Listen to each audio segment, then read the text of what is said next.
Alright, I got a tuner on top of a tuner on top of a tuner. Let me see here.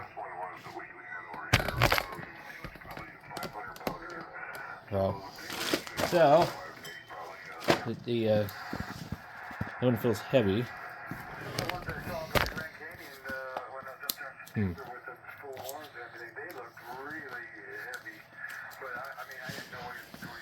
Interesting how they package this one.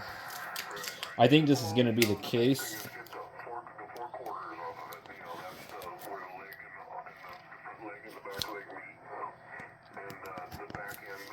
I just got the radio going over here. I got the little radio going.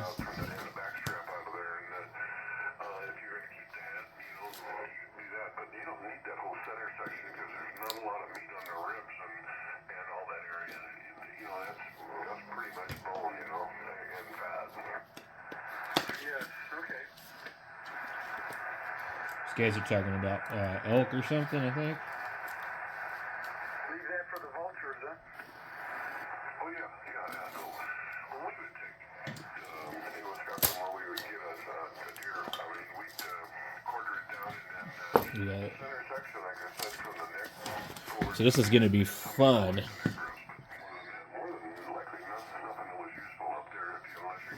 You know, I just noticed that I must be recording in the wrong resolution. Oh, there we go.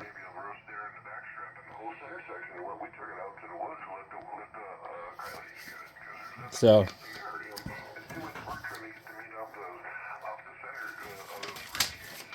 these are the instructions to show you how to build the tuner. I believe these two are wrong or something, but I'm not going to worry about it right now.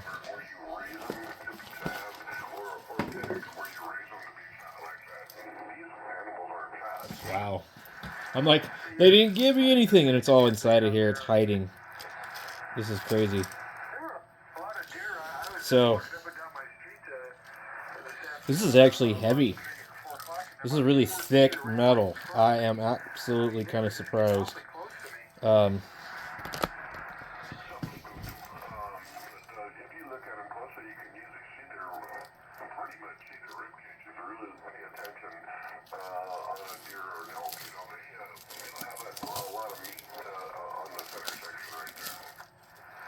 This is really thick metal.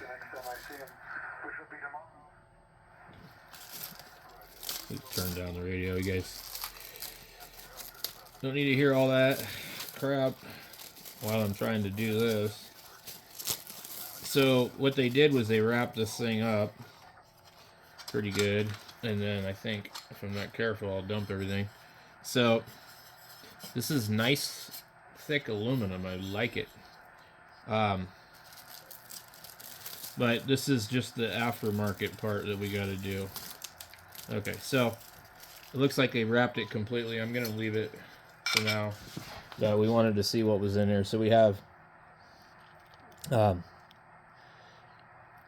everything here, an OLED, and it looks like a button switch board. So hopefully this won't be too difficult for me to get set up. I have never built a kit like this before. We can kind of get an idea that it's going to be pretty small. So what I really need to do is get this radio out of here, move it somewhere else. I just don't have enough room to really do anything anymore nowadays. It's like crazy.